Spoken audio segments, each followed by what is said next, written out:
ule vo in hi me ni li ania chuan hi soi to ang khanin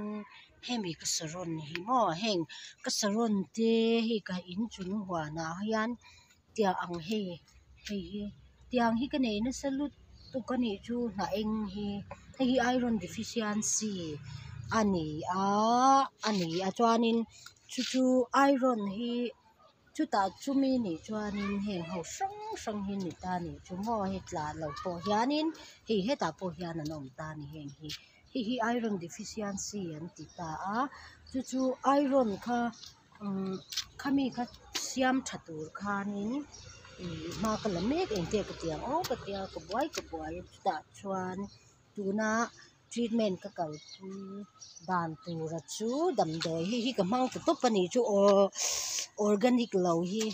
khi lama te po khian tam mai mo khi en tuar khi tiang khi ni ta chu wang chuan hi multi micronutrients fertilizer for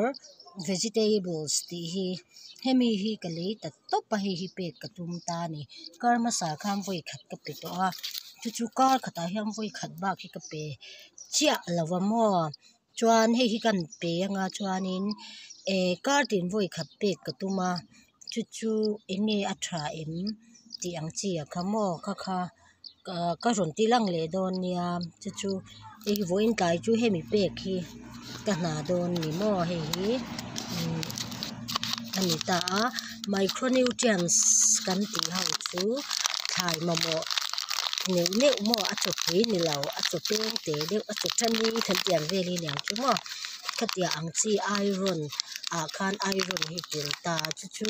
khami a khanin kale hi a hianin iron deficiency hi atamaniang ka ti ta chu wangin hi man kha ka tum ta to pa nei chu mo hi kan pe don ta ne chu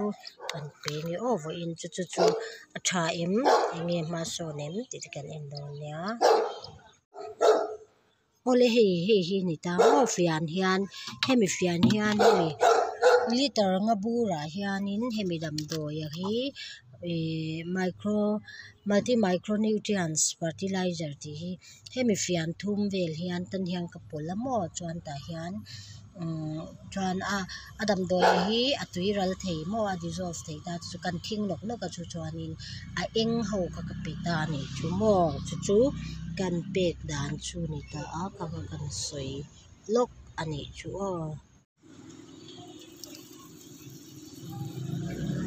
ole hi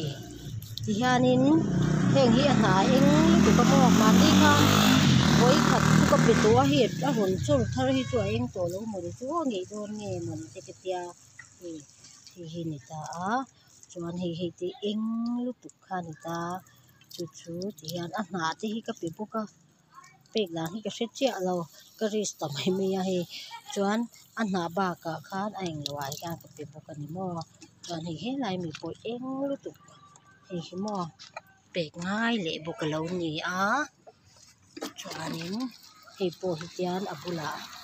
abula hian tia ka lei ba ka hianin a hna jong hi ti hianin ka kap bu ka mo a ka hi ka chi vek bu ka ni chu tiang hian kan pe kwal ta ni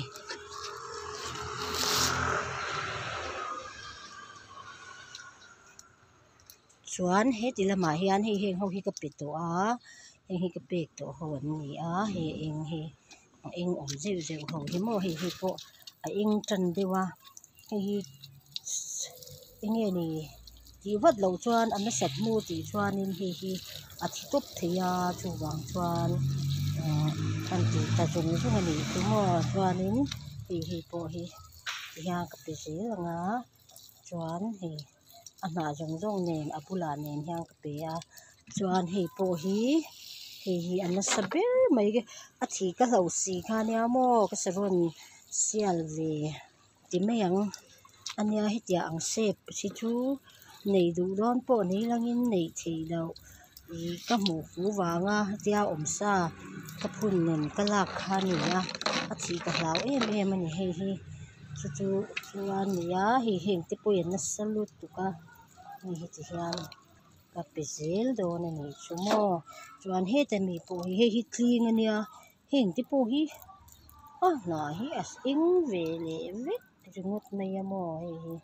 ti khanin ka penual to mai ti khan mo he eng ho kha micronutrients khan kan chom ta ni chu chuan ini an don ni kan en zel don ni